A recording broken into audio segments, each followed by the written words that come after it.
एक दिन के दौरे पर चंपावत पहुंचे धामी सीएम ने आपदा प्रभावित क्षेत्रों का किया हवाई सर्वेक्षण। सीएम ने अधिकारियों के साथ की समीक्षा बैठक।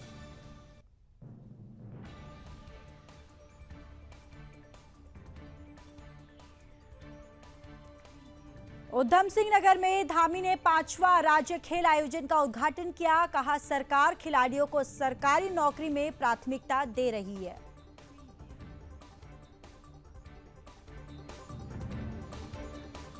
रुड़की में कोर विश्वविद्यालय का प्रथम दीक्षांत समारोह आयोजित। समारोह में मुख्य अतिथि के तौर पर गुरमीत सिंह हुए शामिल। अवसर पर विद्यार्थियों को डिग्रियां प्रदान की गई। देहरादून में उत्तराखंड कैबिनेट की इमरजेंसी बैठक में 3 महत्वपूर्ण बिंदुओं पर लगाए गए निर्णय। बैठक में धामी और सौरभ बहुगुणा वर्चुअल माध्यम से जुड़े।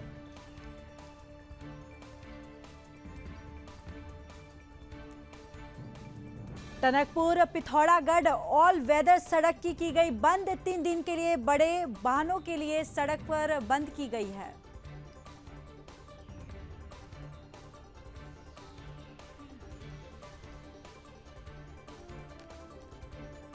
विकास नगर में फिर आया लव जिहाद का मामला सामने। 2 नाबालिग छात्राएं लव जिहाद का शिकार हुई। छात्राओं की आपत्तिजनक वीडियो वायरल की गई।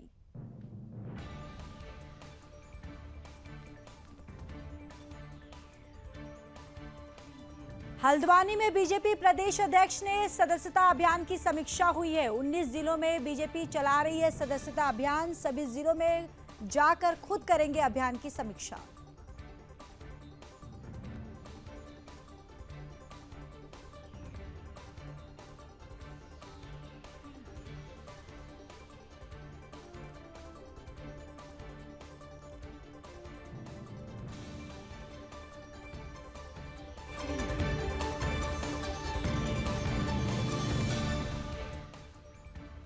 हल्द्वानी में महिला डिग्री कॉलेज में आयोजित हुआ वार्षिकोत्सव कार्यक्रम में पहुंचे कैबिनेट मंत्री सौरभ बहुगुणा। छात्रों की मांगों को पूरा कराने की मंत्री ने दिया आश्वासन।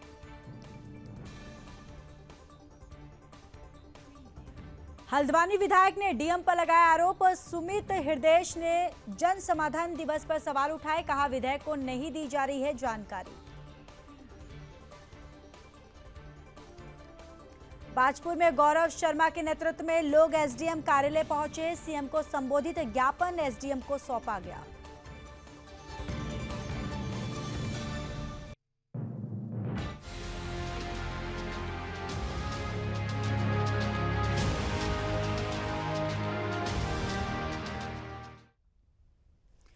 नमस्कार, आप देख रहे सुदर्शन न्यूज। मैं हूं आपके साथ ज्योति यादव। चलिए बुलेटिन की शुरुआत करते हैं उत्तराखंड की खबरों के साथ। मुख्यमंत्री पुष्कर सिंह धामी का 1 दिवसीय दौरे पर चंपावत पहुंचे हैं, जहां उन्होंने सीमांत क्षेत्र टनकपुर बनबसा के आपदा प्रभावित क्षेत्रों का हवाई सर्वेक्षण किया है।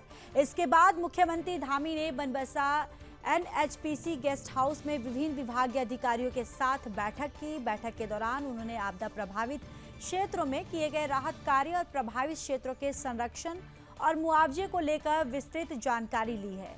वहीं जन समस्याओं को लेकर पहुंचे जनप्रतिनिधियों से वार्ता कर संबंधित विभागों को दिशा निर्देश दिए हैं। अधिकारियों को तत्काल समस्याओं को निस्तारण करने के निर्देश दिया गया है और साथ ही जनहित की कार्य योजनाओं और उसके लाभ को जन जन तक पहुंचाए जाने के लिए अधिकारियों को आवश्यक दिशा निर्देश जो है मुख्यमंत्री पुष्कर सिंह धामी के द्वारा दिया गया है। तो देखिए, 1 दिन के दौरे पर चंपावत पहुंचे हैं मुख्यमंत्री पुष्कर सिंह धामी, जहां उन्होंने हवाई सर्वेक्षण किया है। सीएम ने अधिकारियों को उनके साथ समीक्षा बैठक की। बैठक में दिशा निर्देश दिया है और कहा है कि आवश्यक जो भी चीजें हैं उसे जल्द से जल्द पूरा किया जाए।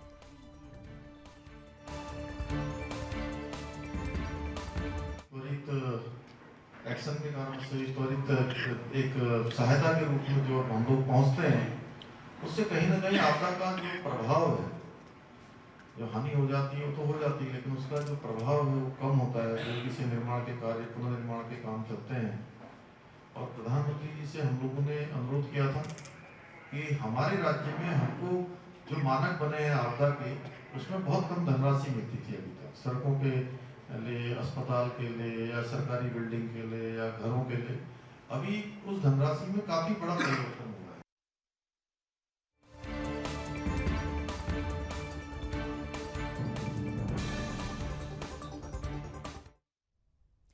मुख्यमंत्री पुष्कर सिंह धामी ने रुद्रपुर के मनोज सरकार स्पोर्ट्स स्टेडियम में 5वां राज्य खेल आयोजन का विधिवत उद्घाटन किया। इस दौरान उन्होंने मार्च पास्ट सलामी ली। एक सप्ताह तक चलने वाली इस खेल प्रतियोगिता में फुटबॉल, हॉकी, जूडो, कबड्डी और badminton, boxing, volleyball, wushu, roller skating और टेबल टेनिस जो है वो तीरंदाजी जो है और खो खो, ये सारे जो खेल है इसमें शामिल है और खेल अधिकारी और कोच जो है वो हिस्सा ले रहे हैं।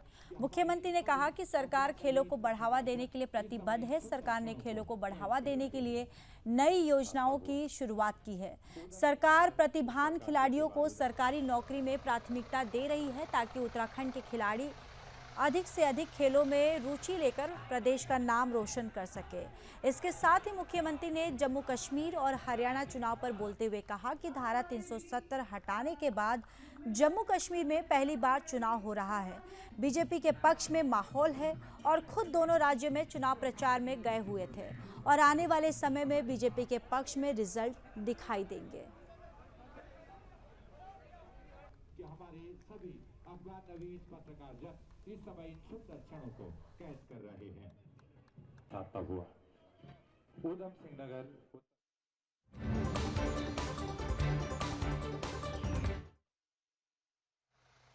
ये जिस प्रकार से आज यहाँ पर खेलों का शुभारंभ हो रहा है और खेल की दृष्टि से लगातार आयोजन हो रहे हैं, ये हमारे जो राष्ट्रीय खेल हैं उन राष्ट्रीय खेलों की भी अच्छी तैयारी होगी और उसके लिए भी एक अच्छा फील्ड बनेगा। हमारी जो यहाँ की प्रतिभाएं हैं उनको अभी से तैयारी करने का और अच्छा मौका मिलेगा, उनको अपनी प्रतिभाओं का प्रदर्शन करने का मौका मिलेगा।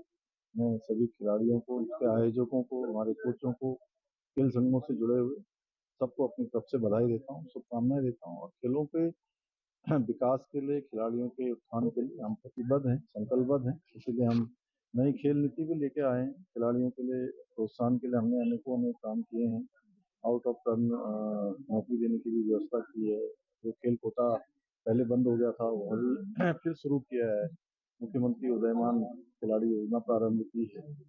ऐसी अनेक योजनाएं हम खिलाड़ियों के, क्योंकि देवभूमि के साथ साथ जम्मू कश्मीर में पहली बार धारा 370 हटने के बाद चुनाव हो रहे हैं। ये जम्मू और कश्मीर दोनों के लोगों के लिए बहुत ऐतिहासिक चुनाव है।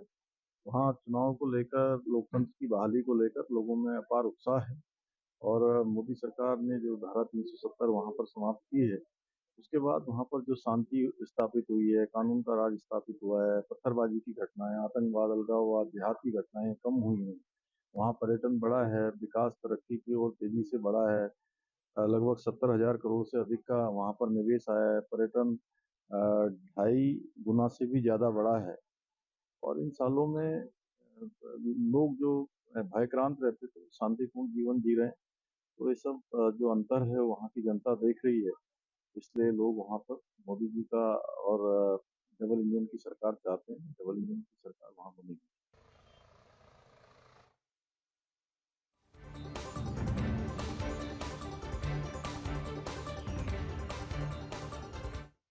तो चलिए आगे बढ़ते हैं। कोर विश्वविद्यालय का प्रथम दीक्षांत समारोह सफलतापूर्वक संपन्न हुआ। समारोह में मुख्य अतिथि के तौर पर महामहिम गुरमीत सिंह, राज्यपाल उत्तराखंड शासन ने सहभागिता की। कार्यक्रम में गेस्ट ऑफ ऑनर के रूप में मनीष जैन जेसी ने प्रमुखता से सहभागिता की है। इस अवसर पर विभिन्न संकाय के विद्यार्थियों को डिग्रियां प्रदान की गई। विभिन्न श्रेणियों में स्वर्ण और रजत पदक महामहिम के कर कमलों से विद्यार्थियों को प्रदान किया गया। आपको ये भी बताते चले कि कार्यक्रम की शुरुआत दीप प्रज्वलित कर और विश्वविद्यालय के कुल गीत के साथ किया गया। इस अवसर पर श्रेयांश जैन वाइस प्रेसिडेंट और चारू जैन की सहभागिता महत्वपूर्ण रही।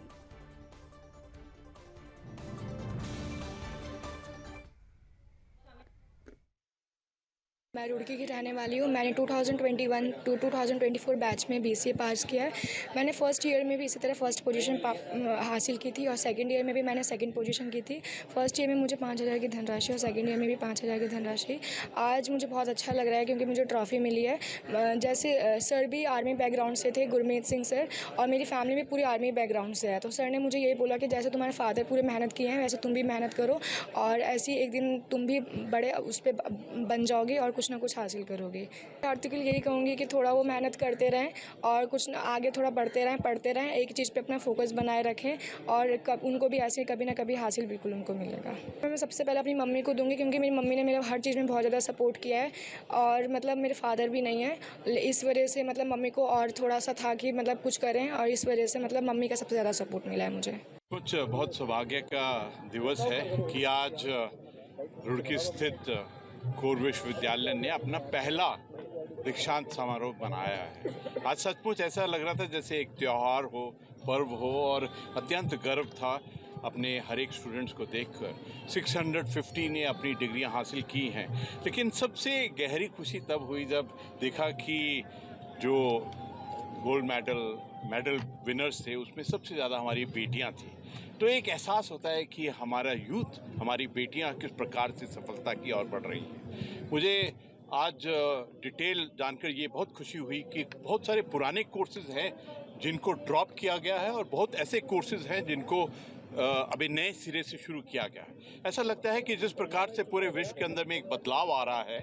The Honorable Governor was commissioned in the Assam Regiment and from a young age, rooted in his Sikh faith and the Deputy Chief of Army Staff, having been awarded 4 prestigious presidential honors. The Param Counter तो चलिए आगे बढ़ते हैं। शनिवार देर शाम Uttarakhand cabinet की emergency बैठक हुई है और आपको बताते चले कि इस बैठक में मुख्यमंत्री पुष्कर सिंह धामी और कैबिनेट मंत्री सौरभ बहुगुणा वर्चुअल माध्यम से जुड़े। बैठक में 3 महत्वपूर्ण विषयों, वन विभाग, 16वें फाइनेंस कमीशन और चारधाम यात्रा को लेकर विस्तार से चर्चा की गई। आपको ये भी जानकारी देते चले कि सुप्रीम कोर्ट के एक निर्देश के बाद उत्तराखंड सरकार की एक अहम कैबिनेट बैठक सचिवालय में हुई है। बैठक में सबसे पहले वन विभाग के वर्क चार्ज कर्मचारियों के मामले में कैबिनेट के द्वारा सब कमेटी बनाने का निर्णय लिया गया, जिसमें मुख्यमंत्री पुष्कर सिंह धामी को उप समिति बनाने के लिए अधिकृत किया गया है। आपको ये भी बताते चले कि सुप्रीम कोर्ट में 24 सितंबर को वर्क चार्ज कर्मचारियों से जुड़े एक मामले में सुनवाई होनी है। सुप्रीम कोर्ट में 24 सितंबर को सरकार को कैबिनेट नोट के साथ प्रस्तुत होने के लिए निर्देशित किया गया है। वहीं कैबिनेट मंत्री सुबोध उनियाल ने कहा कि चारधाम यात्रा फिर से अपने स्वरूप पर लौट रही है, इसलिए यात्रा प्रबंधन को बेहतर बनाने के लिए इस कैबिनेट बैठक में मंथन किया गया है। साथ ही 16वें फाइनेंस कमीशन के उत्तराखंड में होने वाले दौर को लेकर भी विचार विमर्श किया गया।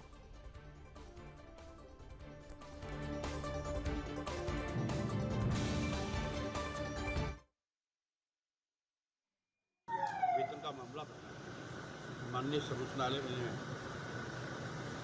उसी क्रम में आज कैबिनेट की बैठक बुलाई थी और उसमें विधि की राय ली जा रही है और माननीय मुख्यमंत्री ने एक सब कमेटी का गठन कर रहे हैं कैबिनेट की और उसके बाद जो होगा उसको लेकर सुप्रीम कोर्ट में। देखिए, अचानक नहीं, कई मुद्दे थे जिसमें राज्य के, आप जानते हैं 16वां जो फाइनेंस कमीशन है वो बहुत शीघ्र राज्य के दौरे पे आएगा। तो 16वें फाइनेंस कमीशन पे राज्य के वित्तीय प्रबंधन के लिए कितने बेहतर तरीके से हम राज्य के बारे में कह सकते हैं, उसको लेकर के चर्चा हुई है कि हमारे फाइनेंस कमीशन से राज्य को वित्तीय उसमें उनकी सिफारिशों में राज्य का कितना भला हो सके, इसको लेकर के काफ़ी व्यापक रूप से चर्चा हुई है।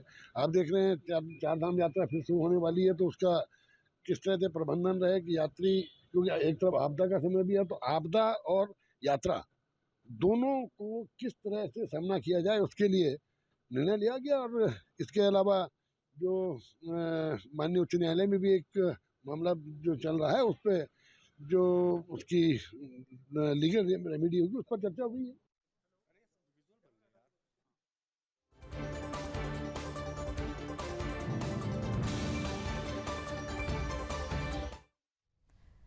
टनकपुर पिथौरागढ़ ऑल वेदर सड़क को यात्रियों की सुरक्षा को देखते हुए भारी वाहनों के लिए रविवार से अगले 3 दिनों तक के लिए बंद कर दिया गया है। इसके अलावा हल्के वाहन सुबह 6 बजे से दोपहर 2 बजे तक प्रतिबंधित रहेंगे।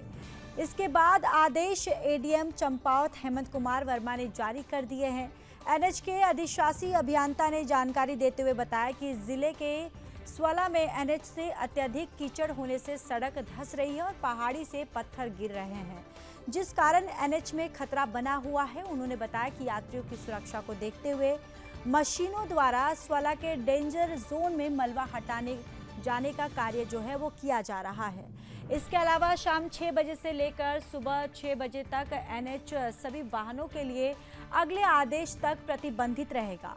आदेशों का उल्लंघन करने पर संबंधित के खिलाफ आपदा प्रबंधन अधिनियम 2005 की सुसंगत धारा में कार्रवाई की जाएगी। वहीं एनएच बंद होने से एनएच में बड़े वाहनों की लंबी कतारें लग गई हैं। आपको ये भी बताते चले कि एनएच लगातार बंद रहने से लोगों के लिए परेशानी का सबब बन चुका है। लोगों का कहना है कि करोड़ों खर्च करने के बाद बनी ऑल वेदर सड़क लोगों को सुरक्षित यातायात तक नहीं दे पा रही है। वहीं लगातार ऑल वेदर सड़क बंद होने से चंपावत के साथ साथ पिथौरागढ़ जिला भी बुरी तरह से प्रभावित हो चुका है।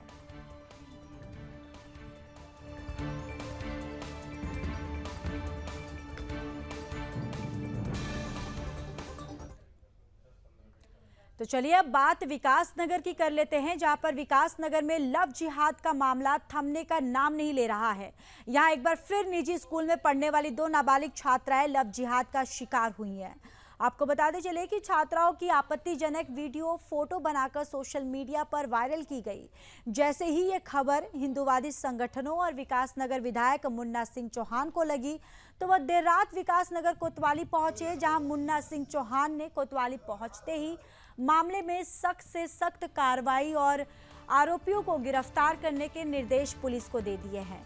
उन्होंने कहा कि एक साजिश के तहत हिंदू बच्चियों को निशाना बनाया जा रहा है, उनकी आपत्तिजनक वीडियो बनाकर ब्लैकमेल किया जा रहा है। उन्होंने आगे कहा कि बाहरी राज्यों के लोग विकास नगर का माहौल खराब कर रहे हैं।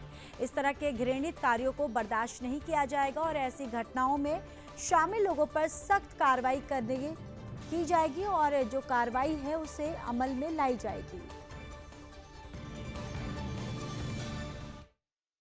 कुछ स्थानीय व्यक्तियों द्वारा मौखिक रूप से अवगत कराया है कि 2 नाबालिग बच्चों के साथ 2 युवकों के द्वारा उनको बहलाने फुसलाने संबंधी कुछ और अन्य आरोप लगाने के संबंध में उनके द्वारा अवगत कराया है। इस मामले की जांच की जा रही है और जो उन्होंने बातें बताई उन्हें संज्ञान में लेकर के उनको पूछताछ के लिए विशेष पुलिस अधिकारी नियुक्त करके कार्रवाई प्रारंभ की जा रही है। जो सख्त से सख्त कार्रवाई हो सकती है वो होगी और प्रशासनिक दृष्टि से भी जो सख्त से सख्त कार्रवाई हो सकती है वो होगी। जो मैं निरंतर कह रहा हूं, जो अब देखो ना बात फिर निकल करके आ गई ना, जो मैं कह रहा हूं देश के लोगों का कहीं आने जाने पर कोई रोक की बात नहीं करते, लेकिन अब खुल करके आ गई ना कि कुशीनगर से यहाँ आए और यहाँ इस तरीके की घृणित हरकतें करेंगे। जो पीछे मैंने अभियान भी चलाया था ठेलियों वगैरह का, उसको दोबारा से रिव्यू करूंगा और दोबारा सख्ती से करूंगा और ऐसे लोग गंभीर परिणाम भुगतने को तैयार रहें। जो यही का खाएंगे और उसी थाली में छेद करेंगे, उसी क्षेत्र में आपराधिक वारदातों को घटना देंगे और ये घृणित कार्य करेंगे।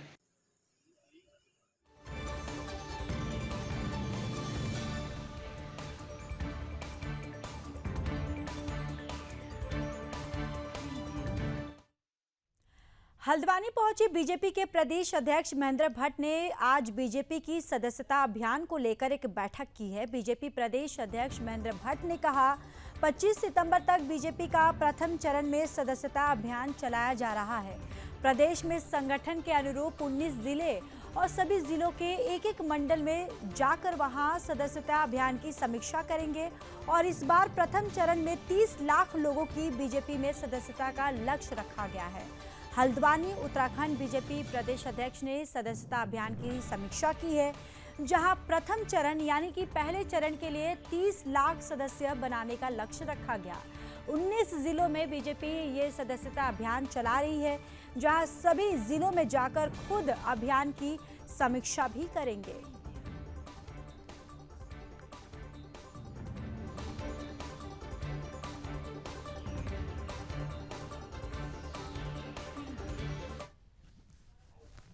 25 सितंबर तक दीनदयाल जी की जयंती तक पर्व के तहत हमारा स्वच्छता अभियान का प्रथम चरण चल रहा है, जो 25 सितंबर तक दीनदयाल जी की जयंती तक चलेगा।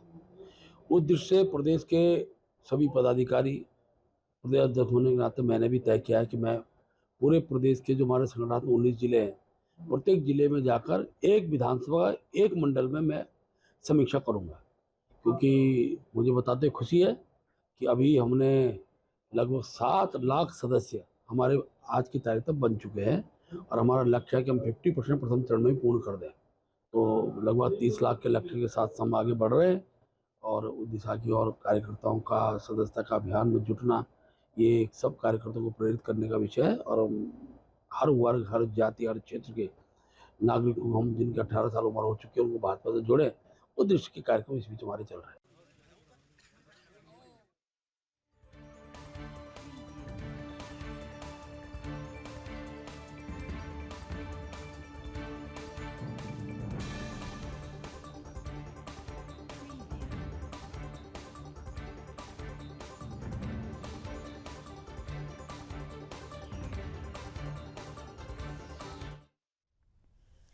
खबर हल्द्वानी से है, जहां महिला डिग्री कॉलेज में आयोजित वार्षिकोत्सव और छात्र संघ समारोह में कैबिनेट मंत्री सौरभ बहुगुणा पहुंचे, जहां उन्होंने दीप प्रज्वलित कर कार्यक्रम का शुभारंभ किया। इस दौरान छात्रों द्वारा मंत्री के समक्ष विभिन्न मांगों को रखा गया, जिस पर कैबिनेट मंत्री सौरभ बहुगुणा ने बताया कि वह छात्र छात्राओं के प्रतिनिधि के तौर पर शिक्षा मंत्री से मिलेंगे और उनकी मांगों को पूरा करवाने की कोशिश करेंगे। तो उत्तराखंड में महिला डिग्री कॉलेज में वार्षिकोत्सव आयोजित हुआ, जहां कार्यक्रम में कैबिनेट मंत्री सौरभ बहुगुणा पहुंचे। कैबिनेट मंत्री से छात्रों ने अपनी कई मांगे उनके सामने रखी, जहां छात्रों की मांगों को पूरा कराने का मंत्री ने आश्वासन दिया है। देखिए, ये कहना कि पुलिस कार्रवाई नहीं कर रही थोड़ा सा गलत होगा, क्योंकि जैसे ही पुलिस के संज्ञान में ये मैटर आया 24 घंटे के अंदर एफआईआर दर्ज करी गई है। उसके बाद पॉस्को की उसमें ऐड की गई है दफ़ा, और उसके साथ साथ लगातार कुर्की की कल जो है कार्रवाई करी गई है। हमारे सरकार में वो मनोनीत थे अध्यक्ष फेडरेशन के, उनको वहाँ से हटाया गया है। तो देखिए, सरकार का एक स्पष्ट मत है कि कभी भी महिला के ऊपर कोई भी आरोप, और स्पेशली जब महिला के ऊपर कोई आरोप का संज्ञान लिया जाता है तो उस पर सरकार बहुत स्ट्रिक्ट है, कोई कॉम्प्रोमाइज़ नहीं, चाहे वो किसी भी पार्टी का सदस्य हो। उससे बच रही है। उसके ऊपर पॉस्को का एक्ट लग गया, उसको कोर्ट से स्टे मिला था 17 तक, उसको अरेस्टिंग स्टे था, से हटा है। पुलिस ने टीम गठित करी है, उसके घर में आपने कल देखी मुनादी भी करी गई, सामान भी उठा के पुलिस ले गई। तो पुलिस लगातार कार्रवाई कर रही है और मुझे उम्मीद है कि जो सच है वो सामने आएगा। तो चलिए आगे बढ़ते हैं। हल्द्वानी विधायक सुमित हृदयेश ने नैनीताल जिले की जिलाधिकारी द्वारा नगर निगम क्षेत्र में लगाए जा रहे जन समाधान दिवस पर सवाल उठाए। उन्होंने सवाल उठाते हुए कहा कि उनके विधानसभा क्षेत्र के अंतर्गत आने वाले जन समाधान दिवस पर ना तो सही समय पर विधायक को जानकारी दी जा रही है और ना ही फरियादियों को सही तरीके से सुना जा रहा है। उन्होंने कहा कि जिस तरह से जिलाधिकारी बीजेपी के पदाधिकारी को बगल में बैठाकर जनता दरबार लगाकर एक प्रिंसिपल की तरह से फरियादियों से व्यवहार कर रही हैं, वो बेहद दुर्भाग्यपूर्ण है। उन्होंने कहा कि जब मंत्री विधायकों और पूर्व नेताओं की भी जिलाधिकारी नहीं सुन रही, तो ऐसे में बीजेपी द्वारा उन्हें खुद ही मेयर का टिकट दे देना चाहिए। जब जिले में वही सर्वा है तो बीजेपी को जिलाधिकारी को मेयर का चुनाव लड़ा देना चाहिए। और यही नहीं, विधायक सुमित हृदयेश ने कहा कि इसी तरह के अधिकारी बीजेपी की नैया जो है वो डुबाएंगे और आने वाले विधानसभा चुनाव में ऐसे अधिकारियों के बदौलत बीजेपी का सुपड़ा साफ होगा। देखिए, ये जो नगर निगम के चुनाव से पहले ही ठीक, चलो वार्डों की याद आई, डीएम दरबार लग रहा है। पहली जो इनकी मीटिंग हुई उसकी तो मेरे को सूचना भी नहीं मिली कि वार्ड नंबर 1 से 10 तक की बैठक होनी है। दूसरी, जब वार्ड 10 से 20 की जब ये जनता दरबार की बात हुई तो एक शाम पहले हमारे जो नगर आयुक्त साहब हैं उनका व्हाट्सएप पे मुझे संदेश आया। अब तीसरी जो हुई, इसका एक दिन पहले वहाँ से पत्र आया और भारतीय जनता पार्टी के लोगों को हफ्ते भर पहले से पता है, 10 दिन पहले से कि कैंप कार्यालय लग रहा है, जनता दरबार लग रहा है। तो जिला अधिकारी महोदय अगर इतना ही भारतीय जनता पार्टी से उनका ऐसा प्रेम है और ऐसी नियोजित तरीके से वो उनके लिए कार्य कर रही हैं, तो मैं ये भी कहना चाहता हूँ कि यहाँ पे एक तरफ तो विधायक जितने हैं, मंत्री जितने, पूर्व मंत्री, वरिष्ठतम यहाँ पे भारतीय जनता पार्टी का नेतृत्व है। वो उनके सामने खुल के बात कह नहीं पाता है। कल भी मैं देख रहा था व्यापारी बंधु, ऐसा लग रहा था कि प्रिंसिपल के ऑफिस में खड़े हैं जिनकी दुकानें टूटनी हैं, उन पे भी अनर्गल दबाव बनाकर, जिनके और प्रतिष्ठान हैं उनको सीज करके, रेड करके, उन पे दबाव बनाकर उनसे ज़बरदस्ती साइन करवाया जा रहा है कि हम खुद स्वतः तोड़ लेंगे।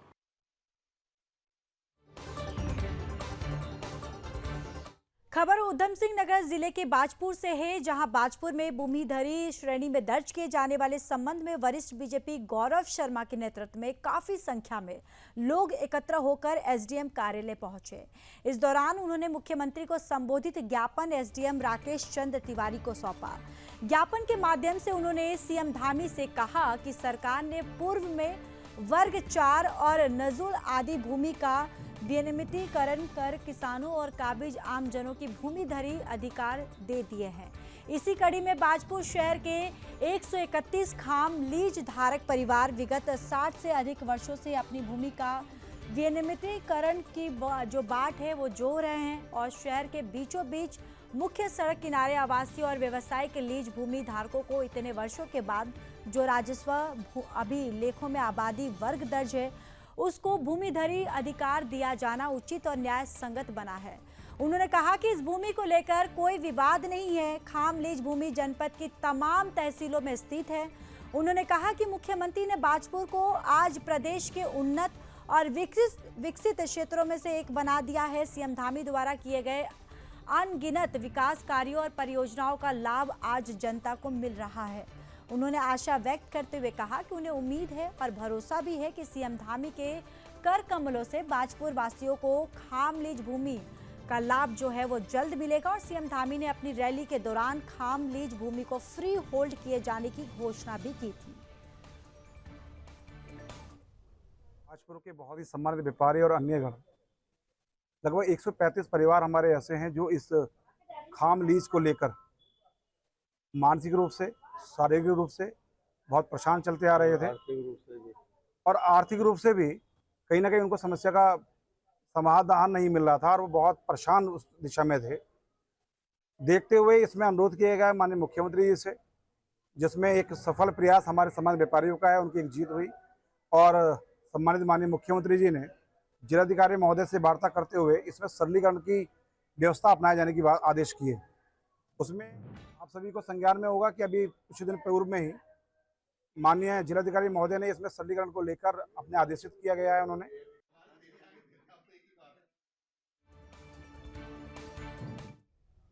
उत्तराखंड के बुलेटिन में फिलहाल के लिए बस इतना ही। बाकी देश और दुनिया की तमाम बड़ी खबरों के लिए देखते रहिए सुदर्शन न्यूज।